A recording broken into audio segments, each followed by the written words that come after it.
এবং বৃহস্পতিবারে এই অ্যামেন্ডমেন্টটা আমরা চূড়ান্তভাবে অনুমোদন দেবে বলে আশা করছি, উপদেষ্টা মণ্ডলী অনুমোদন দিবেন বলে আশা করছি।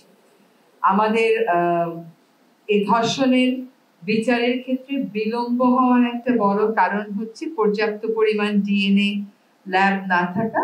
এই মুহূর্তে একটি মাত্র আছে। আজকে সিদ্ধান্ত হয়েছে যে আমরা চট্টগ্রামে এবং রাজশাহীতে দ্রুততার সাথে আরো 2টা ল্যাব ডিএনএ ল্যাব স্থাপন করব।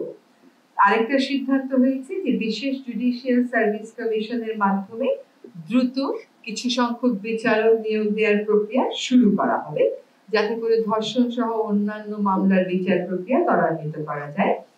আবার দ্রব্যমূল্য স্থিতিশীল রয়েছে, এটা বিবেচনায় নিয়ে দ্রব্যমূল্য যাতে স্থিতিশীল থাকে এটা নিশ্চিত করার জন্য আমরা সিদ্ধান্ত নিয়েছি এবং সবসময় বাজার মনিটর, আমদানি, সরবরাহ এই সকল বিষয়ে খেয়াল রাখার জন্য দায়িত্বপ্রাপ্ত উপদেষ্টাদেরকে মাননীয় প্রধান উপদেষ্টা মহোদয় প্রয়োজনীয় নির্দেশনা দিয়েছেন।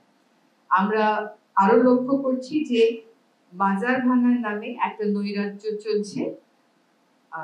এতদিন সরকার বাজার ভাঙার বিরুদ্ধে রিঅ্যাক্টিভ অবস্থানে ছিল, গ্রেফতার হয়েছে, দোষী ব্যক্তিদেরকে আইনের মুখোমুখি করা হচ্ছে, কিন্তু এখন সরকার সকলের উদ্দেশ্যে সতর্ক করে দিয়ে বলতে চায় যে এই বাজার ভাঙার ব্যাপার সরকার আর কোনোভাবেই গ্রহণ করবে না এবং সকলকে এই ধরনের কর্মকাণ্ড থেকে বিরত থাকতে অনুরোধ করা হচ্ছে, নতুবা তাদের বিরুদ্ধে কঠোর থেকে কঠোরতম আইনি ব্যবস্থা গ্রহণ করা হবে। এবার আমি আমাদের আইন উপদেষ্টা মহোদয়কে নারী ও শিশু নির্যাতন দমন আইনে যে সংশোধনীগুলো প্রস্তাব করা হয়েছে এবং যেগুলো নীতিগতভাবে অনুমোদন করা হয়েছে সেগুলো উপস্থাপনের জন্য